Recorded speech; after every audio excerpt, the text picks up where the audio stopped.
Nagpakitang gilas ang nagkariang law enforcement agency sa Davao Region sa pagpanguna sa Coast Guard District Southeastern Mindanao sa pagresponde sa nagkariang emerhensiya sa kadagatan atul sa gipahigayong Interagency Maritime Capability Exercise o MARCAPEX 2024 sa Davao City. Ano ang report ni Argil Relator? Taas nga kalibre sa armas ang bit-bit ni ining kalalakian nga sakay sa usa ka sea vessel nga anaa sa kadagatang sakop sa Davao City. Duna sab matud pay tulo ka gi-hostage sa bridge sa maong sea vessel. Gilayong miresponde ang mga personahe sa Philippine Coast Guard ug Task Force Davao. Dihang paduol na sa target, dunay nadungog nga mga butos sa pusil.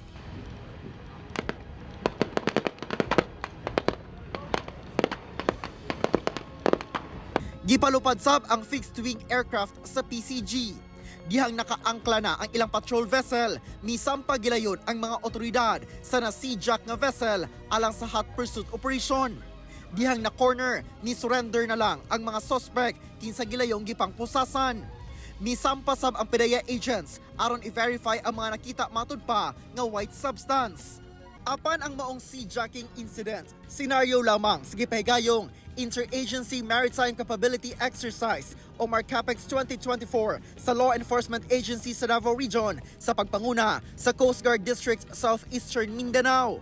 Naglusad sabog Interagency Search and Rescue Operation dihang dunay nadungog nga buto. SAR Team 1, SAR Team 2, and SAR Team 3, this is 4401.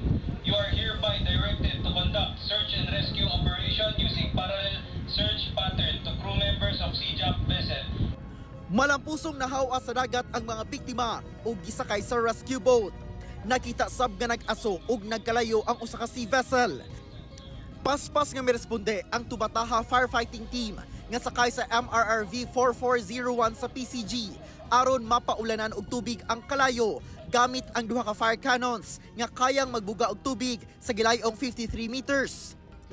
Dali sa magiaksyonan ang report nga oil spill gikan sa nasunog nga sea vessel. Naglatag og oil spill buoy aron dili na mukatag pa ang krudo. Gawa sa pagpakusog sa ilang resources ug pagsukod sa ilang abilidad nga maprotektahan ang kadagatan, pamaagi kini aron masapakusog ang pagtinabangay sa nagkadaiyang ahensya nga nakatutok sa maritime security, safety, law enforcement ug environmental protection. Basically, kailangan pa nato i-improve ang ato ang communication. At the same time, napatay kinahanglan i-improve with our mga protocols. Kung 1 to 10 siguro mga 8. Nahimong platform vessel sa maong exercise ang BRP Gabriela Silang nga mao'y pinakadakong offshore patrol vessel sa PCG. Magpe-prepare po kami after nito ng MARCAPEX po. We will go to another mission po which is yung pong Goodwill port visit to Manado, Indonesia po. Kauban si Melchor Awing sa kamera. Ako si Argil Relator. 1 Mindanao.